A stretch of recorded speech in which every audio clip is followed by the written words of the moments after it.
आज का बाइबल का वचन अय्यूब का ग्रंथ अध्याय 38 वचन 1 12 से 21 और अध्याय 40 वचन 3 से 5। दूसरा वचन सन पौलुस का गलातियों के नाम पत्र अध्याय 6 वचन 14 से 18 और आज का सुसमाचार सन लूकास के अनुसार अध्याय 10 वचन 13 से 16। अय्यूब का ग्रंथ अध्याय 38 वचन 1 12 से 21 और अध्याय 40 वचन 3 से 5। प्रभु ने आंधी में से अय्यूब को इस प्रकार उत्तर दिया, क्या तुमने अपने सारे जीवन में किसी भोर को बुलाया अथवा उषा को उसका स्थान बतलाया? क्या तुमने आदेश दिया कि वह पृथ्वी के छोरों को पकड़कर झटका दे, जिससे दुष्ट जन उसके तल से लुप्त हो जाए?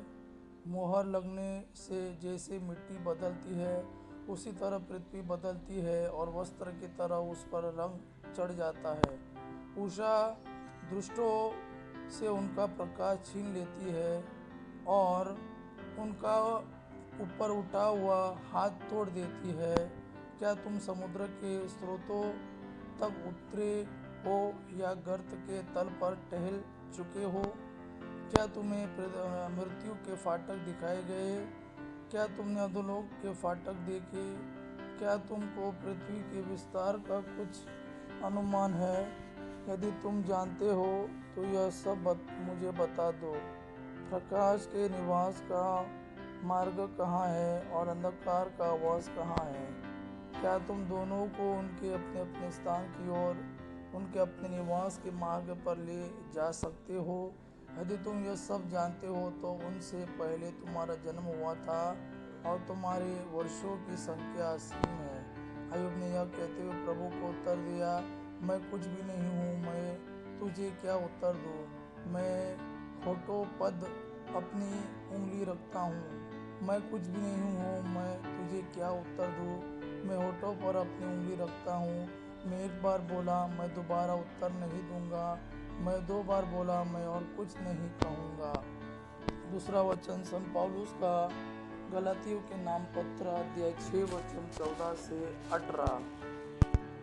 परंतु ईश्वर न करे कि हमारे प्रभु ईसा मसीह के क्रूस के अतिरिक्त किसी अन्य बात पर गर्व करूं। उन्हीं के कारण संसार मेरी दृष्टि में क्रूसित हो चुका है और मैं संसार की दृष्टि में किसी का खतना हुआ हो अथवा नहीं, इसका कोई महत्व नहीं। महत्व इस बात का है कि हम पूर्ण रूप से नई सृष्टि बन जाए, इस नियम के अनुसार चलने वालों और परमेश्वर के इज़राइल पर शांति और करुणा हो। अब से कोई मुझे तंग न करे। मैं यीशु के दागों को अपने शरीर पर लिए फिरता हूँ। भाइयों और बहनों, हमारे प्रभु यीशु मसीह की कृपा आप लोगों पर बनी रहे। आमीन। आज का सुसमाचार सन लूकास के अनुसार अध्याय 10 वचन 13 से 16। धिक्कार तुझे खोराजिन, धिक्कार तुझे बेतसैदा, जो चमत्कार तुम में किए गए हैं, यदि वे तिरूस और सीदोन में किए गए होते तो उन्होंने न जाने कब से टाट ओढ़कर और भस्म रमाकर पश्चाताप किया होता।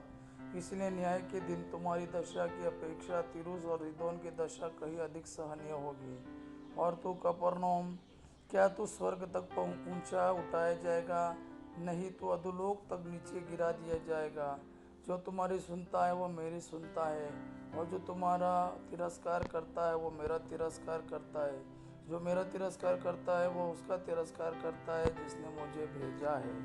यह प्रभु का वाणी है। प्रभु को धन्यवाद। आपा पिता की महिमा और पुत्र यीशु का प्रेम आप पर सदा सर्वदा बना रहे।